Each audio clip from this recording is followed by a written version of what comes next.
I don't tend to think of myself as being different because I'm a woman.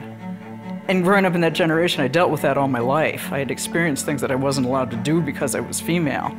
The four of you right there, sitting on that sofa, that was my freshman class. That's how many women were in my class. I think it's important to know how far we've come and still how far we have yet to go. We've been on this planet as long as men have, and yet we're still reaching milestones that men have had their entire lives. It wasn't drawn to my attention until I became the head here that there was an additional responsibility that I held for, not just for our girls, but for our whole community in terms of helping our community to see what female leadership looks like and what the benefits of that can be for a school. I don't think you have to go very far to appreciate the kind of work that's happening at Mercersburg as it surrounds diversity, equity, and inclusion. It's the theme we have this year. We're celebrating some enormous milestones for us in the 50th years of coeducation, our 55th year of integration, racial integration, and then our 30th year of our Black Student Union. This allows us to then have these moments to be able to talk about and begin the conversation around those different topics. And I think our kids, in particular this generation, are very eager to engage in this kind of conversation. We started off all of this with Summer Reading 2019, where we focused on women telling their stories, and students did responses connecting themselves to the work. Now we get the opportunity to focus in April 2020 on women and gender equity.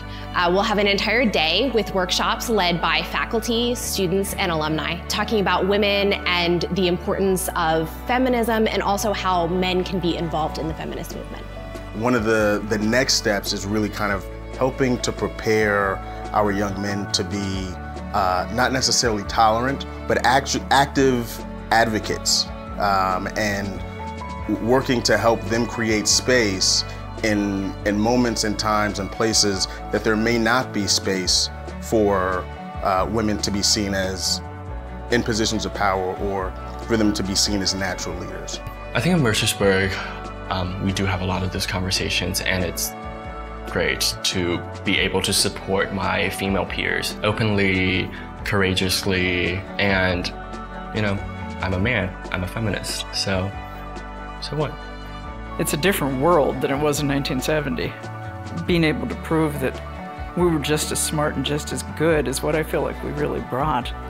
When I tell some of my stories from discrimination that I faced as a woman in engineering, I've had students with like mouths open, like, really, that happened? Giving them opportunity to engage with those stories and then helping them decide what they're going to do and how they're going to change and impact the future and make it better for our daughters and granddaughters. I see it as a duty to the women who have come before us to continue furthering what we can do, because we can do really anything a man is capable of. For all the bumps and problems and weirdnesses of being one of the first girl students, you can't beat the education. And from what I've seen of what goes on with Mercersburg now, I think you're doing a good job with it. I think you really do have to work hard to differentiate yourself. It doesn't come easy, but I would say, look, you got a real springboard here. You know, Mercersburg has given you something. Don't take it for granted.